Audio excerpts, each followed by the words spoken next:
Wag na. Bilis. Ano ko na? Ano ka hindi? Awa ko na eh. Hindi kasi laki ano? Laki. Mas malaki pa yata yun. Para mas malaki ito? Oh, mas malaki yan. At talagang gulping lapad ng ano. Ang laki na na yun ang butas.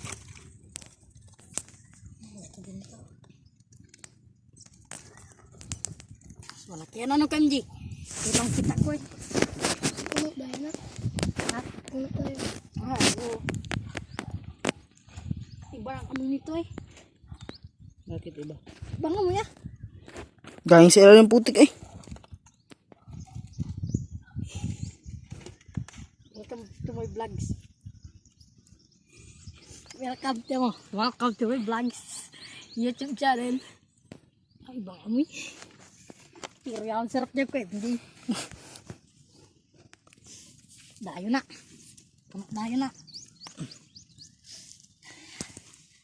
Maalis pa si Kenji eh. Ah, ang laki eh. Ano? Welcome to my vlog. At sa tanghal yan. Ito na po ang mga Jeeplex. Mga Jeeplex na malawa. Sabi ko sa'yo kay MJ, gulpin laki. Ay, puta. Uy, muntik na. Tali ang kailangan nito.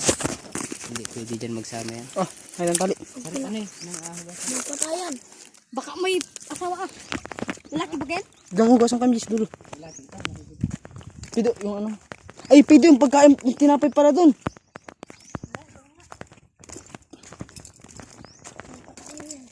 Guys.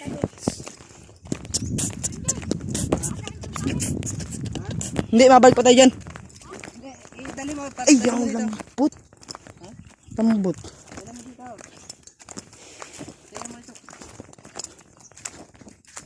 Ah, hinawan ko muna kay MJ.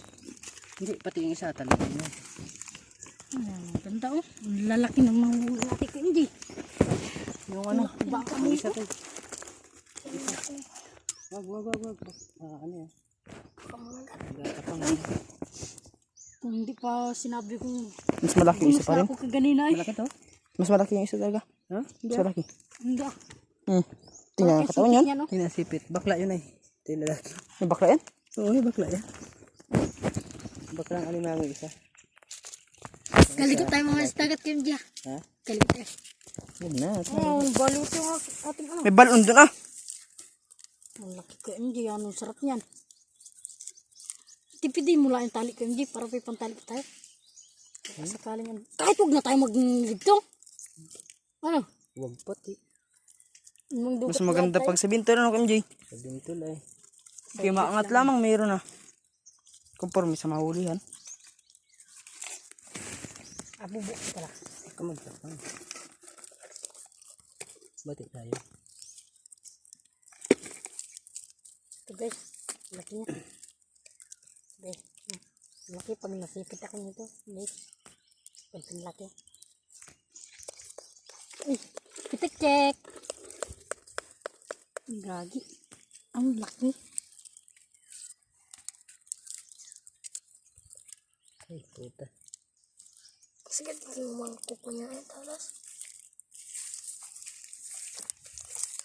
Ay. Lagi kay MJ oh. Lagi. Kay MJ. Tiyan mo dito chok. Uy. Ang laki.